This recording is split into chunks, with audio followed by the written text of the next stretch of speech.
नमस्कार दोस्तों। कहानियों की श्रृंखला में आज सुनेंगे सुभद्रा कुमारी चौहान जी की कहानी पवित्र ईर्ष्या। लेकिन उससे पहले मेरा आपसे विनम्र अनुरोध है कि अगर आपको मेरी कहानियाँ अच्छी लगती हैं तो मेरे चैनल को सब्सक्राइब ज़रूर करें, लाइक करें और अपने दोस्तों और जानकारों में शेयर भी करें। आज सुनिए पवित्र ईर्ष्या। बिमला अपने बगीचे में माली के साथ तरह तरह के फूल और पत्तियों को पहचान रही थी और उन्हीं के साथ खेल रही थी, क्योंकि उसके साथ खेलने के लिए उसके कोई सगे भाई बहन न थे। आज राखी का त्योहार था। 12 महीने का दिन। सभी बच्चे अपने अपने घरों में खेल कूद रहे थे। इस चहल पहल में किसी को आज बिमला की याद न रही, इसलिए वह बिल्कुल अकेली पड़ गई थी। अचानक उसकी दृष्टि सड़क पर हरी हरी साड़ियों से सजी हुई कुछ स्त्रियों और बालिकाओं पर पड़ी, जिनके हाथ में चांदी के समान चमकती हुई थालियों में फूल माला, फल फूल और नारियल के साथ रंग बिरंगी राखियां चमचमा रही थीं। उसी समुदाय में बिमला की सखी चुन्नी भी थी। चुन्नी को देखकर बिमला चुप न रह सकी। कौतूहलवश वह पुकार उठी, इतनी सज सजा के कहाँ जा रही हो चुन्नी? यह थाली में क्या लिए हो चमकता हुआ? चुन्नी बिमला की अनभिज्ञता पर हंस पड़ी। बोली, इतना भी नहीं जानती बिन्नो? आज राखी है ना। हम लोग भगवान जी के मंदिर में पूजा करने जाती हैं। वहाँ से लौटकर फिर राखी बांधेंगी। किसे बांधेगी राखी? बिमला ने उत्सुकता से पूछा। इस प्रश्न पर सब खिलखिला के हंस पड़ी। बिमला शर्मा गई। चुन्नी बिमला की सहेली थी। अपनी सखी के ऊपर इस प्रकार सबका हंसना उसे भी अच्छा नहीं लगा। वह बिमला के पास आकर बोली, बिन्नो, अभी हम लोग भगवान जी की पूजा करके उन्हें राखी बांधेंगी, फिर घर आकर अपने अपने भाइयों को बांधेंगी। तुम भी चलो ना हमारे साथ। पर मैंने तो अभी अम्मा से पूछा ही नहीं। माँ से पूछकर मंदिर में आ जाना। यह कहकर चुन्नी चली गई। बिमला अपने हृदय में राखी बांधने की प्रबल उत्कंठा लिए हुए बड़े उत्साह से माँ के पास आई। उसकी माँ कमला बैठी कुछ पकवान बना रही थी। वह 9 बरस की बालिका घर में बिल्कुल अकेली होने के कारण अब भी निरी बालिका थी। वह माँ के गले में दोनों बाहें डालकर पीठ पर झूलकर बोली, मैं भी राखी बांधूंगी माँ। तू किसे राखी बांधेगी बेटी? माँ ने किंचित उदासी से पूछा। तुम जिसे कह दोगी माँ, बिमला ने सरल भाव से कह दिया। किंतु माँ की आंखों के आंसू न रुक सके। कुछ क्षणों में अपने को कुछ स्वस्थ पाकर कमला ने कहा, तेरी किस्मत में राखी बांधना लिखा ही होता तो क्या 4 भाइयों में से एक भी न रहता? राखी का नाम लेकर जला मत बेटी, चुप रह। माँ के आंसुओं से बिमला सहम सी गई। कहाँ के और किसके 4 भाई? वह कुछ भी न समझी। हाँ, वह इतना ही समझी कि राखी के नाम से माँ को दुख होता है, इसलिए राखी का नाम अब माँ के सामने नहीं लेना चाहिए। पर राखी बांधने की अपनी उत्कंठा को वह दबा न सकी। किसे राखी बांधे और कैसे बांधे? इसी उधेड़ बुन में वह फिर बगीचे की ओर चली गई। फाटक के नज़दीक चुपचाप बैठकर वह गीली मिट्टी के लड्डू, पेड़ा, गुजिया और तरह तरह के पकवान बनाने लगी। किंतु राखी की समस्या अभी तक उसके सामने उपस्थित थी। इसी समय रोली का टीका लगाए, फूलों की माला पहने और हाथों में चमकती हुई राखियां बांधे हुए उसके पास अखिलेश आया। वह अपना वैभव बिमला को दिखाना चाहता था, क्योंकि बिमला और उसमें मित्रता होने के साथ साथ सदा इस बात की भी लाग डांट लगी रहती थी कि कौन किससे किस बात में बढ़ा चढ़ा है। दोनों सदा इस बात को सिद्ध करना चाहते थे कि हम तुमसे किसी बात में कम नहीं हैं। बिमला पकवान बनाने में इतनी तल्लीन थी कि अखिलेश का आना उसे मालूम ही न हो सका। और दिन होता तो शायद बिमला के इस प्रकार चुप रह जाने पर अखिलेश भी चला जाता, परंतु आज तो उसे बिमला को अपनी राखियां दिखलानी थी। उस पर यह प्रकट करना था कि देखो बिमला, मुझे जो सम्मान प्राप्त है वह तुम्हें नहीं। इसलिए उसने बिमला को छेड़ा। बिन्नो, यह तुम्हारे मिट्टी के लड्डू कौन खाएगा जो इतनी देर से बनाए जा रही हो? बिमला के हाथ का लड्डू गिरकर टूट गया। उसने तुरंत अखिलेश की तरफ देखा और अखिलेश ने सगर्व दृष्टि से अपने हाथों को देखा जिन पर राखियां चमक रही थी। बिमला अपने पकवानों को भूल गई। फिर वही राखियां उसके दिमाग में झूलने लगी। अखिलेश के पास खड़ी होकर हाथ से मिट्टी झाड़ती हुई बोली, तुम्हें किसने राखी बांधी है अखिल?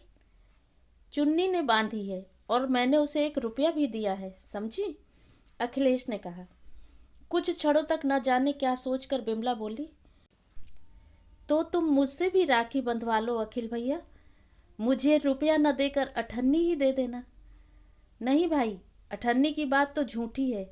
मेरे पास 51 है, वह मैं तुम्हें दे दूंगा। पर क्या तुम्हारे पास राखी है? अखिल ने पूछा। बिमला कुछ सोचती हुई बोली, राखी तो नहीं है। कौन ला कर देता मुझे? आश्वासन के स्वर में अखिलेश बोला, तुम पैसे दोगी तो राखी मैं ही ला दूंगा, वह कोई बड़ी बात नहीं है। पर बिन्नो, राखी अकेली नहीं बांधी जाती। राखी बांधने के बाद फल, मेवा और मिठाई भी तो दी जाती है। वह तुम कहाँ से लाओगी? मिठाई तो मैं माँ से मांग लूंगी और कुछ नींबू बगीचे से तोड़ लूंगी। पर पैसे तो मेरे पास 2 ही हैं, उसमें राखी आएगी क्या? बिमला ने पूछा। अखिलेश ने कहा, 2 पैसों में राखी और मिठाई दोनों ला दूंगा बिन्नो। अब तुम माँ से मिठाई ना मांगो तो भी काम चल सकता है। बिमला चाहती भी यही थी कि किसी प्रकार चुपचाप राखी बंध जाए और माँ न जान पाए। जब उसे मालूम हुआ कि 2 पैसों में राखी और मिठाई दोनों आ जाएगी तो उसे बड़ी प्रसन्नता हुई। उधर अखिल राखी लेने गया, इधर बिमला फूलों की एक माला एक नन्ही सी थाली में जरा सी रोली और अक्षत रखकर उसकी प्रतीक्षा करने लगी। उसे अधिक प्रतीक्षा न करनी पड़ी। अखिल 1.5 पैसे की मिठाई और धेले की एक राखी लेकर कुछ ही देर में आ गया। माली के घर से जरा सा मीठा तेल मांगकर एक मिट्टी का दिया जलाया गया और वहीं गोधूली की पवित्र वेला में एक अबोध बालिका ने एक बालक को 2 पैसों से सदा के लिए भाई के रूप में बांध लिया। तिलक लगाकर अक्षत छिड़क कर बिमला ने अखिल को राखी बांधी, फूलों की माला पहनाकर उसे मिठाई खिला दी और अखिल ने उसी समय बिमला के हाथ पर 51 रखकर उसके पैर छू लिए। पैर छूकर वह ज्यों ही ऊपर उठा, सामने बिमला की माँ खड़ी थी। उनकी आंखों से आंसू गिर रहे थे। उन्हें याद आ रहा था अखिलेश के साथ का ही उनका बच्चा, यदि आज वह होता तो वह भी 12 साल का होता। सहसा माँ को सामने देख बिमला कुछ संकोच में पड़ गई। इकन्नी को मुट्ठी में दबाकर वह चुपचाप एक तरफ खड़ी हो गई। अखिल 2 कदम आगे बढ़कर बोला, चाची, बिन्नो ने मुझे राखी बांधी है और मैंने उसे एक इकन्नी दी है। अब यह भी मेरी बहन हो गई ना चाची? माँ ने अखिल को पकड़कर प्यार से हृदय से लगाते हुए गदगद कंठ से कहा, हाँ, और तू हो गया मेरा बेटा अखिल। अखिलेश ने बिमला की माँ की बात सुनी या नहीं, किंतु वह अपनी एक बहन के कारण बहुत परेशान रहता था। वह उससे सदा लड़ती थी। वह कुछ चिंतित सा होकर बोला, पर चाची, चुन्नी तो मुझसे बहुत लड़ती है। बिन्नो बहन हो गई, यह भी मुझसे लड़ा करेगी? नहीं रे पगले, सब बहनें नहीं लड़ा करती, माँ ने कहा और दोनों बच्चों को लेकर घर गई। उस दिन से अखिल के 2 घर हो गए। 2 घरों में उसे माता की ममता, पिता का दुलार और बहन का स्नेह मिलने लगा। इस खिलवाड़ को हुए प्रायः 8 साल बीत गए। बिमला अब 17 साल की युवती थी। बिमला और अखिलेश दोनों सगे भाई बहन से किसी बात में कम न थे। अब भी हर साल बिमला बड़ी धूमधाम से अखिलेश को राखी बांधा करती थी। चुन्नी सगी बहन होकर भी अखिलेश के हृदय में वह स्थान न बना सकी थी जो बिमला ने अपने सरल और नम्र स्वभाव के कारण बना लिया था। बिमला सरीखी बहन पर अखिलेश को उसी प्रकार गर्व था जिस प्रकार बिमला को अखिलेश के समान सुशील, तेजस्वी और मनस्वी भाई के पाने पर था। बीए की परीक्षा में यूनिवर्सिटी भर में फर्स्ट आ जाने के कारण अखिलेश को विदेश जाकर विशेष अध्ययन के लिए सरकारी छात्रवृत्ति मिली और उसे 2 साल के लिए विदेश जाना पड़ा। विदेश जाने के 1.5 साल बाद ही अखिलेश को लाल लिफाफे में बिमला के विवाह का निमंत्रण मिला।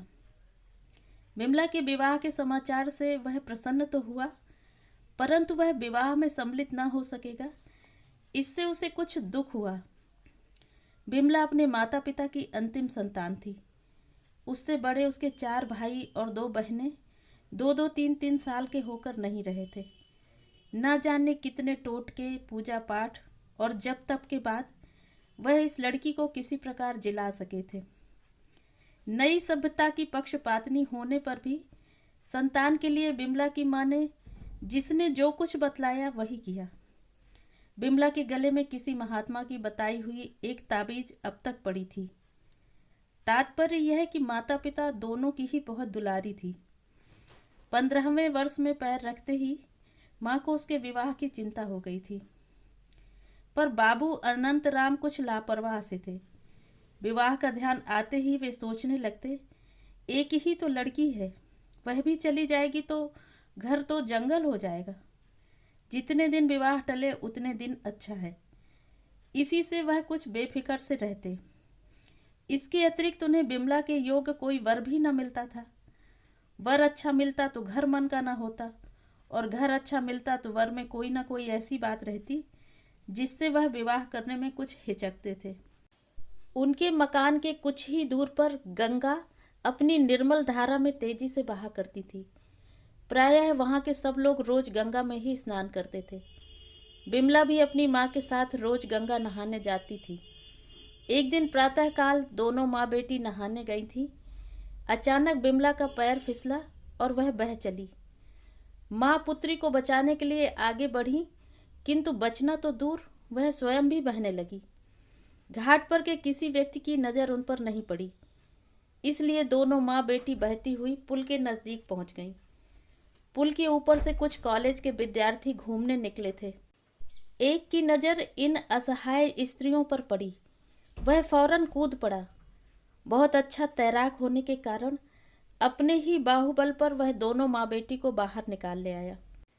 उसकी सहायता के लिए दूसरे विद्यार्थी भी घाट पर आ गए थे। कोई डॉक्टर के लिए दौड़ा और कोई मोटर के लिए। कुछ देर में माँ तो होश में आ गई, पर बिमला स्वस्थ न हुई। इसी बीच अनंतराम जी के पास भी खबर पहुंची। वे भी दौड़ते हुए आए। कमला और बिमला अभी तक नहाकर वापस न गई थीं। उन्हें रह रहकर आशंका हो रही थी कि कहीं वे ही न हों। घाट पर पहुंचकर देखा तो आशंका सत्य निकली। मोटर पर कमला और बिमला को बिठाकर वे घर लाए। वे अपने उस उपकारी विद्यार्थी को भी न भूले जिसने उनकी स्त्री और कन्या को डूबने से बचाया था। अनंतराम जी के आग्रह से विनोद को भी उनके घर तक आना पड़ा। बिमला कई दिनों तक बीमार रही। विनोद प्रायः रोज उसे देखने आता रहा। इस बीच में अनंतराम ने विनोद का सब हालचाल मालूम कर लिया और उन्होंने विनोद को सब प्रकार से बिमला के योग्य पाया।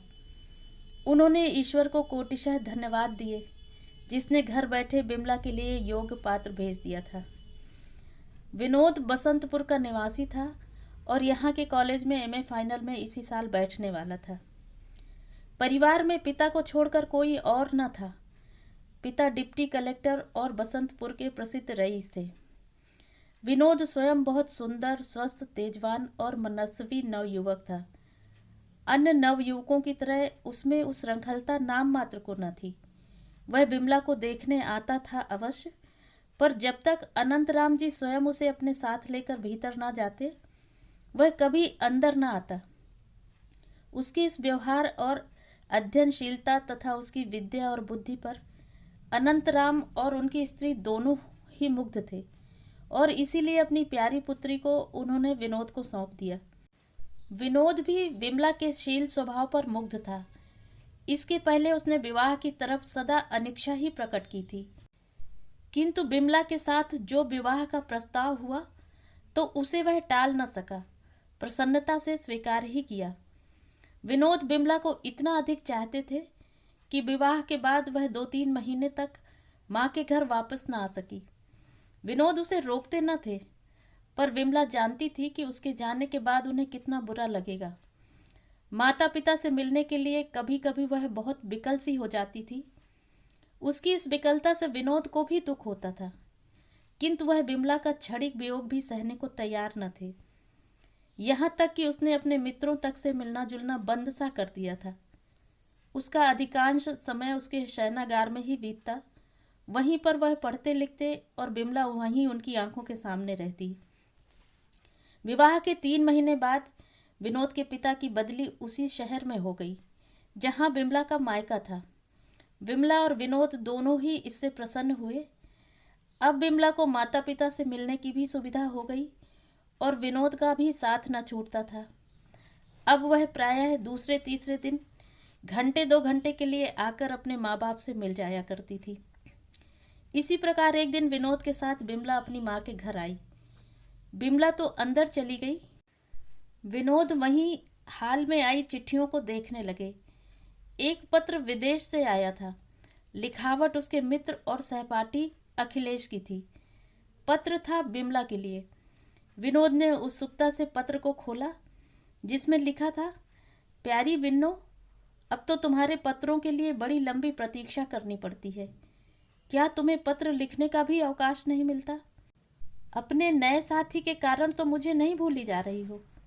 यदि ऐसा होगा तो भाई मेरे साथ अन्याय होगा। पत्रों का उत्तर तो कम से कम दे दिया करो। चाची को प्रणाम कहना, और अब पत्र देर से लिखा तो मैं भी नाराज हो जाऊंगा, समझी? तुम्हारा अखिलेश। पत्र पढ़कर विनोद स्तंभित से रह गए।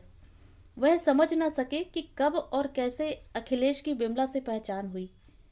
2 साल पहले 7 साल तक अखिलेश ने उनके साथ ही पढ़ा। उसने कभी भी बिमला का जिक्र उनसे नहीं किया, और न विवाह के बाद। आज तक बिमला ने ही कुछ अखिलेश के विषय में उनसे कुछ कहा, और अब पत्र आते हैं तो बिमला के मायके के पते से। पत्र की भाषा तो यही प्रकट करती है जैसे दोनों बहुत दिनों से बहुत घनिष्ठ मित्र के रूप में रहे हों। वे गहरी चिंता में डूब गए। आज पहली बार बिमला उन्हें कुछ दोषी सी जान पड़ी। उसे विनोद से अखिलेश के विषय में सब कुछ कह देना चाहिए था। अखिलेश के प्रति भी आज विनोद के हृदय में एक प्रकार के ईर्ष्या जनित भाव जागृत हुए। फिर पत्र पढ़ने के बाद वे अंदर न जा सके। पत्र को जेब में रखकर चुपचाप अपने घर चले गए। बिमला ने विनोद की कुछ देर तक प्रतीक्षा की। जब वे अंदर न गए तब उसने आकर बैठक में देखा। वहां भी उन्हें न पाकर वह समझी कहीं गए होंगे, किंतु जब 2 घंटे तक विनोद न लौटे तो वह कुछ घबराई और अपनी माँ के कार में बैठकर ससुराल आ गई। A reserved lover makes a suspicious husband, यह कहावत विनोद पर अक्षरशः चरितार्थ होती थी। वे बिमला को जितना ही अधिक प्यार करते थे, उतना ही उन्हें उस पर संदेह भी होता था। नौकर चाकर से भी बिमला का बात करना उन्हें अच्छा न लगता था। वे बिमला पर अपना एक छत्र अधिकार चाहते थे। वे तो कदाचित यहाँ तक चाहते थे कि बिमला को किसी प्रकार बहुत ही छोटे आकार में परिवर्तित करके वे अपने पॉकेट में रख लें, जिसमें केवल वही बिमला को देख सकें।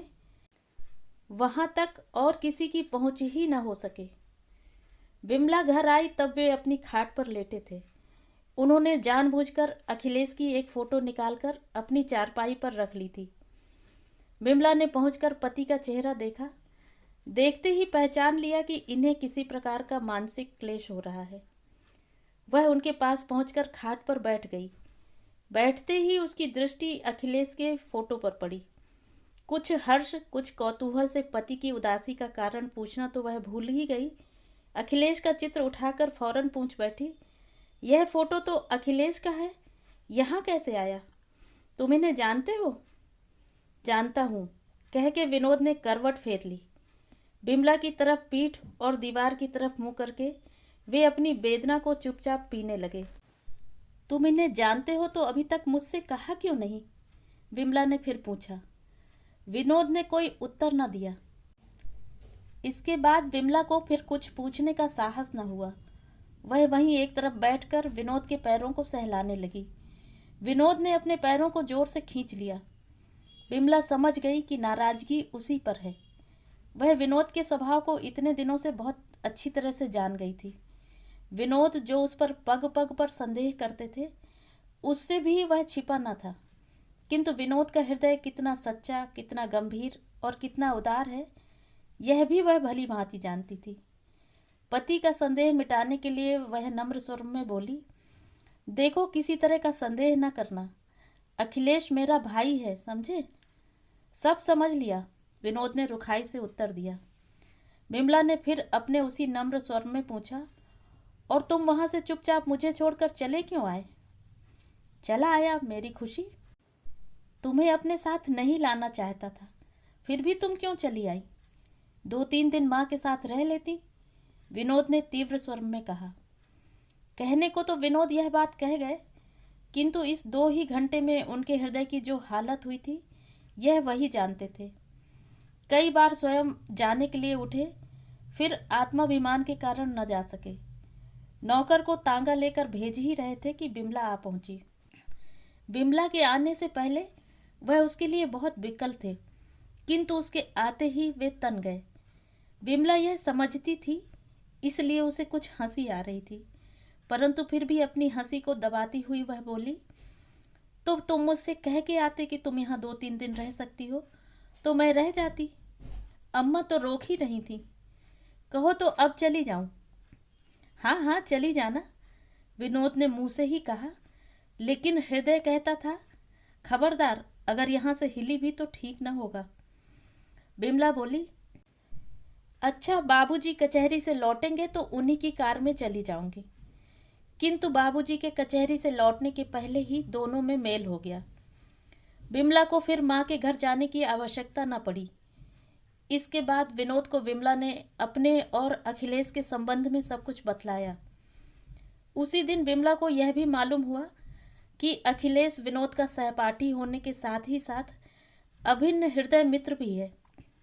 यह जानकर भी कि अखिलेश बिमला का राखी बंध भाई है, ना जाने क्यों विनोद का अखिलेश के प्रति बिमला का स्नेह भाव सहन न होता था। साथ ही साथ वह अखिलेश का अपमान भी न सह सकते थे, क्योंकि वह अखिलेश को भी बहुत प्यार करते थे। आषाढ़ का महीना था और इसी महीने में अखिलेश विदेश से लौटकर आने वाले थे। एक दिन बिमला की माँ ने बिमला से कहला भेजा कि आज शाम की ट्रेन से अखिलेश लौटेंगे, स्टेशन चलने के लिए तैयार रहना, मैं कार भेज दूंगी। विनोद कहीं बाहर गए थे। लौटने के बाद जलपान करने बैठे तो बिमला ने उनसे कहा, आज अखिलेश भैया आएंगे, स्टेशन चलने के लिए तैयार रहना, अम्मा कार भेज देंगी। मैंने तुमसे कब कहा था कि मैं स्टेशन जाऊंगा, जो तुम मुझसे तैयार रहने के लिए कह रही हो? मेरे पास ना अखिलेश ने सूचना भेजी है और ना मैं जाऊंगा। तुम्हारे पास सूचना आई है तो तुम चली जाना, विनोद ने कहा और अपना कोट उठाकर फिर बाहर जाने के लिए तैयार हो गए। उन्हें रोकती हुई बिमला ने फिर नम्र स्वर में कहा, सूचना नहीं भी आई तो चलने में क्या हुआ, तुम्हारे मित्र ही तो हैं। चलने में क्या हुआ, इसका उत्तर मैं नहीं दे सकता। नहीं जाना चाहता, यही काफ़ी है। कहते हुए विनोद फिर आगे बढ़े। विमला ने उनका कोट पकड़ लिया और बोली, तुम नहीं जाओगे तो सब लोग बुरा मानेंगे। चलो, हम लोग स्टेशन से अपने घर आ जाएंगे, उनके घर ना जाएंगे बस। विनोद ने चिढ़कर कहा, क्यों सिर खाए जाती हो बिन्नू, एक बार कह तो दिया कि मैं ना जाऊंगा। तुम्हारा भाई है, तुम खुशी से जाओ, मैं तुम्हें नहीं रोकता। तुम ना जाना चाहती हो तो तुम्हें जाने के लिए मैं विवश भी नहीं करता, फिर भी तुम ही क्यों चलने के लिए मुझ पर इतना दबाव डाल रही हो। कहते हुए कोट छुड़ाकर विनोद चल दिए। बिमला चुप हो गई। उसने आज ही अनुभव किया कि विवाह के बाद स्त्री कितनी पराधीन हो जाती है। उसे पति की इच्छाओं के सामने अपनी इच्छाओं और अपनी मनोवृत्तियों का किस प्रकार दमन करना पड़ता है। वह जानती थी कि विनोद बार बार जाने के लिए कहते हैं अवश्य, पर यदि वह सचमुच चली जाए तो उन्हें कितनी मानसिक वेदना होगी, उसके जाने का परिणाम कितना भयंकर होगा। नियत समय पर कार आई, पर बिमला उतरकर नीचे भी नहीं गई। ऊपर से ही दासी के द्वारा कहला भेजा कि सर में बहुत दर्द है, इसलिए वह स्टेशन न जा सकेगी। स्टेशन पर उतरते ही सबसे पहले अखिलेश ने बिमला के विषय में पूछा और उसे अस्वस्थ जानकर उन्हें दुख हुआ। सबसे मिलजुल कर वह स्टेशन से सीधे बिमला के घर आए। बिमला स्टेशन न गई थी, फिर भी उसे पूर्ण विश्वास था कि उसे स्टेशन पर न पाकर अखिलेश सीधे उससे मिलने आवेंगे। इसलिए वह अपने छज्जे पर से उत्सुक आंखों से मोटर की प्रतीक्षा कर रही थी। उसने अपनी माँ की मोटर दूर से ही देखी और दौड़कर नीचे आ गई। उसे याद न रहा कि वह सिर दर्द का बहाना करके ही स्टेशन न जा सकी थी। विमला ने देखा विनोद और अखिलेश साथ ही मोटर से उतरे। उनकी माँ उन्हें छोड़कर बाहर से ही चली गई। वह पुरानी प्रथा के अनुसार बेटी के घर आना अनुचित समझती थी। विमला उन्हें ड्राइंग रूम में ही मिली। उसे देखते ही अखिलेश ने स्नेहसिक्त स्वर में उससे पूछा, कैसी दुबली हो गई हो बिन्नो? क्या बहुत दिनों से बीमार हो? देखा, अब मैं आ गया हूँ, अब तुम बीमार न रहने पाओगी। बिमला हंस पड़ी, बोली, अखिल भैया, तुम्हें तो मैं सदा दुबली ही दिखा करती हूँ, पर तुम कितने दुबले हो गए हो। तुम्हारा स्वास्थ्य भी तो बहुत अच्छा नहीं जान पड़ता। इसी प्रकार बहुत सी आवश्यक अनावश्यक बातों के बाद अखिल ने विनोद की पीठ पर एक हल्का सा हाथ का धक्का देते हुए कहा, और क्यों बे पाजी, मुझसे बिना पूछे तुझे मेरे बहनोई बनने का दुस्साहस कैसे हो गया?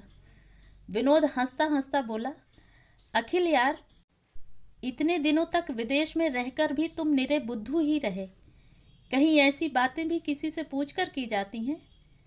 अखिल भी हंस पड़ा। रात अधिक हो चुकी थी, इसलिए वह घर जाने के लिए उठे। बिमला ने उनसे जाते समय पूछा, अब कब आओगे अखिल भैया? तुम जब कह दो बिन्नो, अखिल ने उत्तर दिया। बिमला ने उनसे दूसरे दिन फिर आने के लिए कहा। इसके बाद अखिल अपने घर गए। विनोद को बिमला का अखिलेश के प्रति इतना प्रेम प्रदर्शित करना, इस प्रकार अनुरोध से बुलाना अच्छा न लगा। वे बोले तो कुछ नहीं, पर उनकी प्रसन्नता उदासी में परिणित हो गई। उनके कुछ न कहने पर भी उनकी भावभंगिमा और व्यवहार से बिमला समझ गई कि विनोद को बुरा लगा है। विनोद ने बिमला के बहुत आग्रह करने पर अपने हृदय के सब भाव उससे साफ साफ कह दिए। उन्होंने यह भी कहा कि उन्हें बिमला का अखिलेश के प्रति इतना अधिक स्नेह भाव संदेहात्मक जान पड़ता है। विमला ने अपने प्रयत्न भर उनके संदेह को दूर करने की कोशिश की और अंत में उन्हें यहाँ तक आश्वासन दिया कि यदि विनोद ना चाहेंगे तो विमला अखिलेश से कभी मिलेगी भी नहीं। किंतु इतने वर्षों का संबंध कुछ ही घंटों में तोड़ देना बहुत कठिन है। दूसरे दिन अखिलेश के आते ही बिमला यह भूल गई कि रात के समय क्या क्या बातें हुई थी। वह फिर अखिलेश से उसी प्रकार प्रेम से बातें करने लगी। किंतु कुछ ही क्षण बाद विनोद की मुखाकृति ने उसे रात की बातें याद दिला दी। वह कुछ गंभीर हो गई। उसकी आंखें करुणा और विवशता से छलक आईं। विमला की आंखों में करुणा का आविर्भाव होना स्वाभाविक ही था, क्योंकि वह हृदय से दुखी थी। उस पर जो संदेह था वह निर्मूल था। वह जिस मर्मांतक पीड़ा का अनुभव कर रही थी, उसे वही समझ सकता है जिसका पवित्र संबंध कभी संदेह की दृष्टि से देखा गया हो। विमला प्रयत्न करने पर भी अपनी आंखों की करुणा न छिपा सकी। उसने एक दो बार अखिलेश की ओर देखा और थोड़ी बातचीत भी की, किंतु अपनी विवशता या कातरता प्रकट करने के लिए नहीं, बल्कि यह प्रकट करने के लिए कि उसके इस व्यवहार और उदासीनता से अखिलेश यह न समझ बैठे कि उनका किसी प्रकार का अपमान हुआ है। विमला की दृष्टि और व्यवहार से विनोद का संदेह और बढ़ गया। वे बिमला की प्रत्येक भावभंगिमा को बड़े ध्यान से देख रहे थे और जितना ही वे उस पर विचार करते, उनका संदेह गहरा होता जाता। यह अखिलेश ने भी देखा कि आज विमला और विनोद दोनों ही कुछ अस्वस्थ और अनमने हैं, किंतु उनकी अस्वस्थता के कारण अखिलेश ही हो सकते हैं, यह वह सोच भी न सके, क्योंकि विनोद और बिमला दोनों के प्रति उनका पवित्र और प्रगाढ़ प्रेम था। उस स्नेह भाव को ध्यान में लाते हुए उदासी का कारण अपने आप को समझ लेना अखिलेश के लिए आसान न था, किंतु फिर भी विनोद और बिमला दोनों के ही व्यवहार ने आज उन्हें आश्चर्य में डाल दिया। वह ना जाने किस विचारधारा में डूबे हुए अपने घर गए। जाते समय कुछ हिचक और कुछ संकोच के साथ बिमला ने उनसे कहा, कभी कभी आया करना अखिल भैया। विनोद उठकर अखिल के साथ हो लिए। बातचीत करते करते विनोद अखिल के घर तक पहुंच गए।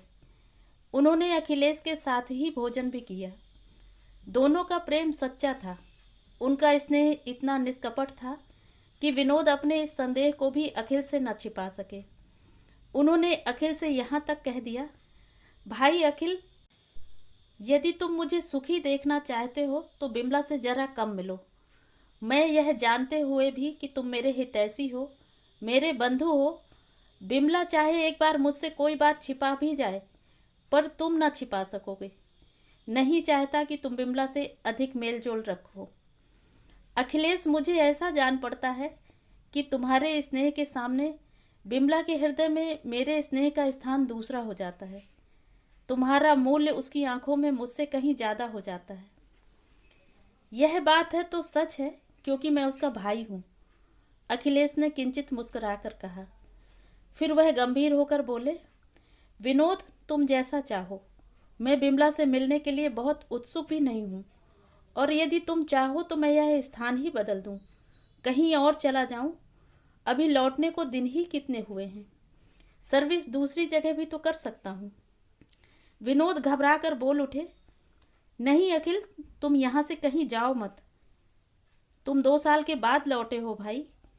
फिर पिता की बदली यहाँ की हो गई है तो सौभाग्य से हम दोनों को फिर से साथ साथ रहने का अवसर मिला है। उसे मैं व्यर्थ ही नहीं जाने देना चाहता। यहाँ रहकर क्या तुम बिमला से मिलना जुलना कम नहीं कर सकते? अरे भाई, तुम जो कहो सब कर सकता हूँ, पर 12 बज रहे हैं। जाओ, सोने भी दोगे या नहीं? अखिल ने हंसते हुए कहा।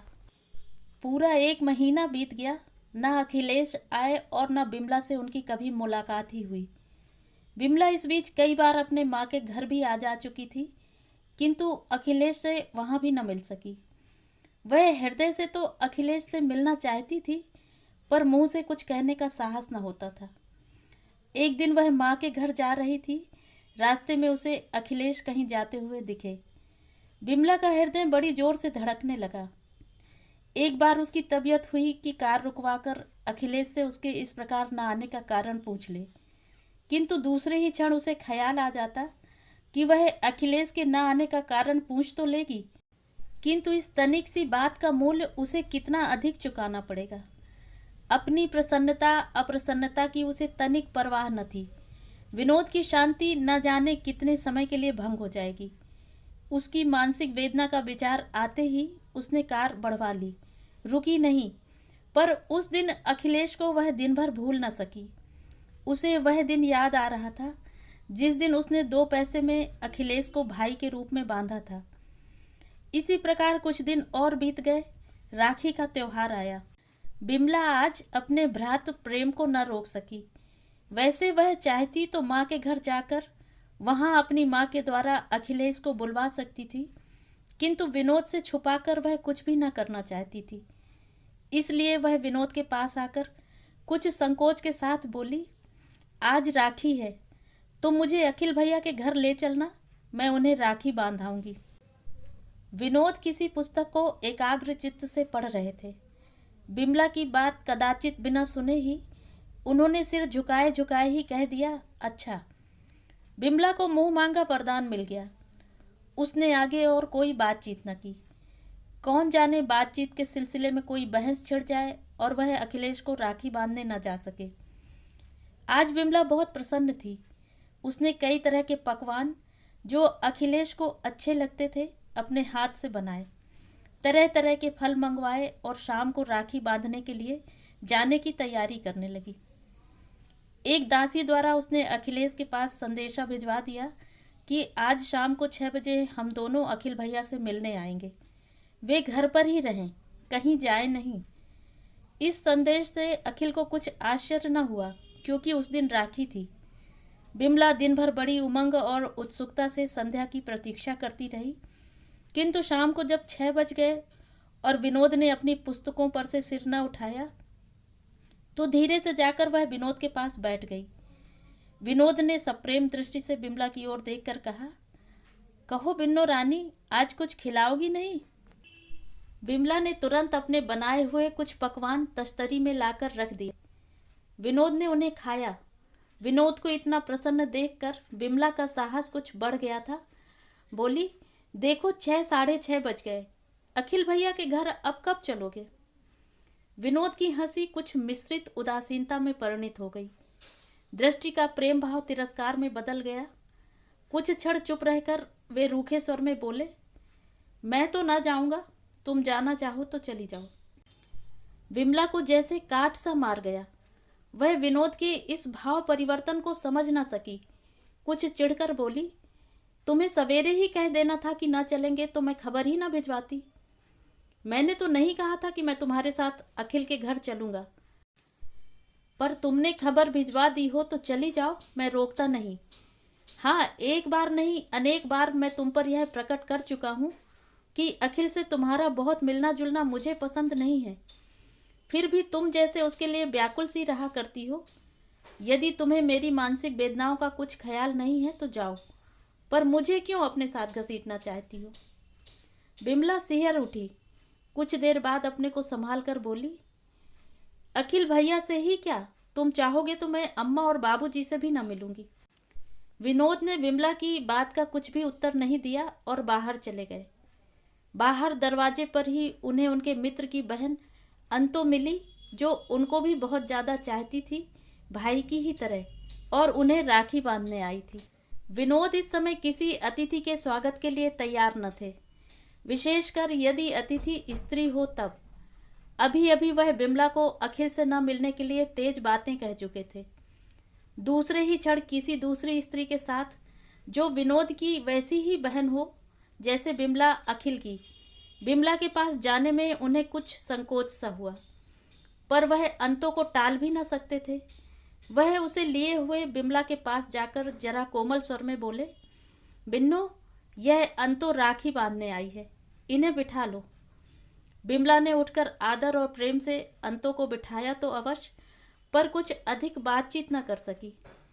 अंतो विनोद के ही पास बैठकर इधर उधर की बातें करने लगी। विमला ने उनकी बातचीत में किसी प्रकार का हिस्सा न लिया, यहाँ तक कि उनसे कुछ दूर बैठकर पान बनाने लगी। और दिन होता तो शायद विनोद से अधिक विमला ही अंतों से बातचीत करती, किंतु आज वह बड़ी व्यथित सी थी, इसलिए चुप रही। उसकी इस उदासीनता से विनोद ने अंतों का अपमान, घर में आई हुई एक स्त्री अतिथि का अपमान समझा। वे मन ही मन चिढ़ उठे, पर कुछ बोले नहीं।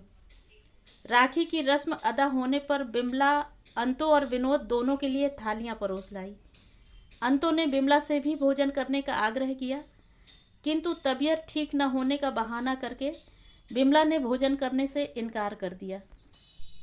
अब विनोद भी अपने क्रोध को न संभाल सके, तिरस्कार सूचक स्वर में बोल उठे, तबीयत क्यों खराब करती हो? अब भी समय है, राखी बांधने चली जाओ। अंतो कुछ समझी नहीं, मुस्कुराकर बोली, राखी बांधने कहाँ जाओगी भौजी? चलो पहले खाना खा लो, फिर चली जाना। विमला तो कुछ न बोल सकी, पर विनोद फिर उसी स्वर में बोले, तुम क्या जानो अंतो, आदमी तो वह जो इशारे से समझ जाए। आज त्योहार का दिन और यह जाएंगी अखिलेश के घर उसे राखी बांधने। जो लोग अपने घर आवेंगे वे कदाचित दीवारों से बातचीत करेंगे। और फिर क्या अखिलेश को यह मालूम नहीं है? चाहते तो आ न सकते थे।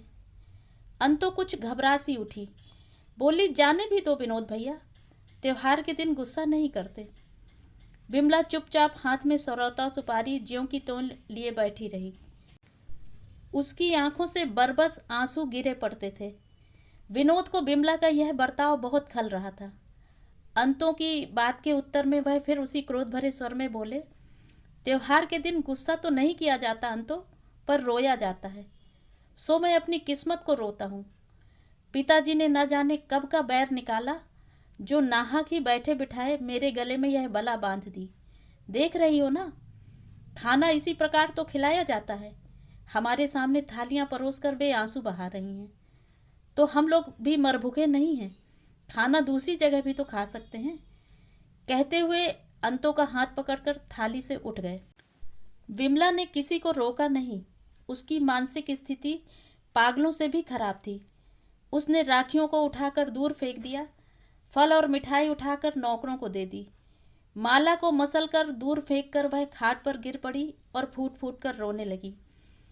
अखिल का पवित्र प्रेम, उनका मधुर व्यवहार, उन दो नन्हे नन्हे अबोध बच्चों द्वारा राखी का अभिनय, एक एक करके अतीत की सब स्मृतियां उसके सामने साकार बनकर खड़ी हो गईं। आज उसकी वही स्नेह की लता, जिसे दो नन्हे नन्हे अबोध बालकों ने अपनी पवित्रता पर आरोपित किया था, तरुण हृदयों ने अपनी दृढ़ता से मजबूत बनाया था, एक मिथ्या संदेह के आधार पर निर्दयता से कुचली जा रही थी। बिमला कांप उठी। वह पलंग पर उठकर बैठ गई और अपने आप ही बोल उठी, हे ईश्वर, तू साक्षी है। यदि मैं अपने पथ से जरा भी विचलित होऊं तो मुझे कड़ी से कड़ी सजा देना। पतिव्रत धर्म, स्त्री धर्म तो यही है ना कि पति की उचित अनुचित आज्ञाओं का चुपचाप पालन किया जाए। वह मैं कर रही हूँ विधाता, पर इतने पर भी यदि मेरी दुर्बल आत्मा अपने किसी आत्मीय के लिए पुकार उठे तो मुझे अपराधिनी न प्रमाणित करना। इसी समय माँ की भेजी हुई मिश्रानी फल, मिठाई और मेवा इत्यादि लेकर आई। बिमला भरी तो बैठी ही थी, मिश्रानी को देखते ही बरस पड़ी। अपने क्रोध भरे स्वर में कहा, मिश्रानी, यह सब क्यों लाई हो? ले जाओ, मैं क्या करूँगी लेकर। माँ से कहना मेरे लिए कुछ ना भेजा करें। समझ लें आज से बिन्नो मर गई। मिश्रानी कुछ देर तक स्तंभित सी खड़ी रही। उसकी समझ में न आया कि क्या करे। बिमला को इस रूप में उसने पहले कभी न देखा था। इसी समय बिमला की दूसरी डांट से मिश्रानी की चेतना जागृत हो उठी। बिमला ने अपना क्रोध फिर उसी पर उतारा। बोली, जाती हो कि खड़ी ही रहोगी? बेचारी मिश्रानी को कुछ कहने का साहस न हुआ। डरते डरते थाली वहीं मेज पर धीरे से रखकर वह जाने लगी। बिमला ने फिर पुकारा, यह थाली उठा ले जाओ मिश्रानी। मिश्रानी ने चुपचाप थाली उठाई और चली गई। बिमला की माँ से उसने जो कुछ देखा था कह दिया, साथ ही बिमला के कहे हुए वाक्य भी दोहरा दिए। बिमला की माँ यह सब सुनकर घबरा उठी। पुरानी प्रथा के अनुसार बेटी की देहरी के भीतर पैर रखना अनुचित है, इसका उन्हें ख्याल न रहा। उसी समय वह कार में बैठकर बिमला के पास आई। इस समय तक बिमला रो धोकर कुछ शांत होकर बैठी थी। सोच रही थी कि नाहक ही माँ के घर की चीज़ें वापस भेजी। मिश्रानी से अनावश्यक बातें कह के बुरा ही किया। वह आखिर क्या समझे? समझ भी गई हो तो क्या कर सकती है? वह माँ से कहेगी तो माँ को और भी दुख होगा। अगर बाबूजी को मालूम हुआ तो? अनंत राम जी की वेदना के स्मरण मात्र से बिमला फिर रो उठी। इसी बीच उसकी माँ ने वहाँ प्रवेश किया। माँ को देखते ही उसका रहा सहा धीरज जाता रहा। माँ से लिपटकर वह खूब रोई। माँ बेटी दोनों बहुत देर तक बिना कुछ बोले रोती रहीं। अंत में कमला ने किसी प्रकार बिमला को शांत किया। माँ के बहुत पूछने पर बिमला ने माँ को सब कुछ बतला दिया। इस बात से कमला को कष्ट न हुआ हो सो बात नहीं थी, परंतु बिमला को वह किसी प्रकार शांत करना चाहती थी। इसलिए अपनी मार्मिक वेदना को हृदय में ही छिपाकर वह शांत स्वर में बिमला को समझाती हुई बोली, बेटी, विनोद की बातों का तुम्हें बुरा न मानना चाहिए। इतना तो समझा करो कि वे तुम्हें कितना अधिक प्यार करते हैं। तुम्हारे ऊपर यदि विनोद का इतना अधिक स्नेह न होता तो वे तुम्हारी इतनी नन्ही नन्ही बातों को इतनी बारीकी से देखते भी तो नहीं। माँ की बातों से बिमला को कुछ सांत्वना मिली हो चाहे नहीं, पर वह कुछ बोली नहीं। बहुत रात तक विनोद की प्रतीक्षा करने पर जब विनोद न लौटे तो कमला बिमला को समझा बुझाकर अपने घर चली आई। विनोद अखिलेश के घर गए थे, इसलिए उन्हें घर लौटने में कुछ देरी हो गई। जब विनोद अकेले ही अखिलेश के घर पहुंचे तो वे कुछ चकित से हुए, परंतु विमला के विषय में स्वयं कुछ न पूछ सके। विनोद को ही यह विषय छेड़ना पड़ा। रात को बहुत सी बातें तो विनोद के ही द्वारा उन्हें मालूम हो चुकी थीं। दूसरे दिन बिमला की माँ से उन्हें और भी बहुत सी बातें मालूम हुई। अखिलेश कुछ विचलित से हो उठे। उन्हें अपने ही ऊपर क्रोध आया। उन्होंने सोचा, मैं भी क्या व्यक्ति हूँ जिसके कारण एक सुखी दंपति का जीवन दुखी हुआ जा रहा है। उन्हें कोई प्रतिकार न सूझ पड़ा और अंत में वह एक निश्चय पर पहुंचे। इधर कुछ दिनों से वे यहीं कॉलेज में प्रोफेसर हो गए थे। उन्होंने एक पत्र कॉलेज के प्रिंसिपल को लिखा और दूसरा विनोद के लिए। कॉलेज का पत्र उसी समय कॉलेज भेजकर दूसरा पत्र नौकर को देकर समझा दिया कि शाम को वह विनोद को दे आवे। नौकर बाजार गया था। रास्ते में विनोद से उनकी भेंट हुई। सोचा कि शाम को फिर इतनी दूर आने का झगड़ा कौन रखे, ये मिल गए हैं तो यही पत्र दे दूं। चिट्ठी निकालकर विनोद को देकर वह आगे निकल गया। पत्र पढ़ते ही विनोद घबरा गए। रात से बिमला की तबीयत खराब थी। वे डॉक्टर बुलाने आए थे। अब उन्हें डॉक्टर की याद न रही। वे सीधे अखिलेश की घर की तरफ दौड़े। अखिलेश घर पर न मिले। उन्हें देखने कॉलेज गए, किंतु वहाँ अखिलेश तो न मिले। हाँ, हर एक की जबान पर बिना किसी कारण ही दिए हुए अखिलेश के इस्तीफे की चर्चा अवश्य सुनने को मिली। विनोद ने जाकर प्रिंसिपल से अखिलेश का इस्तीफा वापस लिया और उनसे कहा कि अखिलेश से मिलकर वह इस्तीफे के विषय में अंतिम सूचना देंगे। जब तक विनोद से उन्हें कोई सूचना न मिले तब तक वे इस्तीफे पर किसी प्रकार का निर्णय न करें। वहाँ से वे फिर अखिलेश के घर आए। दरवाजे पर तांगा खड़ा था, जिस पर अखिलेश का एक बैग और बिस्तर रखा था। विनोद के पहुंचने से पहले ही अखिलेश आकर तांगे पर बैठ गए। उसी समय पहुंचे विनोद। साइकिल वहीं फेंक कर वह अखिलेश के बगल में जा बैठे और सजल आंखों से बोले, चलो, कहाँ चलते हो अखिल, मैं भी तुम्हारे साथ चलता हूँ। अखिलेश की भी आंखें भर आईं। वे कुछ क्षण तक कुछ बोल न सके।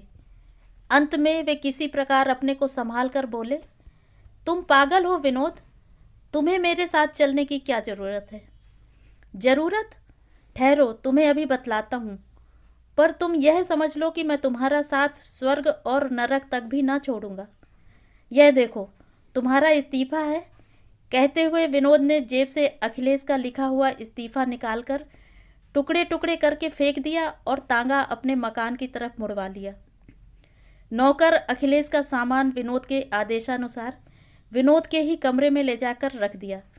बिमला समझ न सकी कि विनोद का ऐसा कौन सा आदमी आया है जो इन्हीं के कमरे में ठहराया जाएगा। इसी समय सीढ़ियों पर विनोद ने आवाज़ दी, बिन्नो, यह डॉक्टर आया है। तो यह थी कहानी।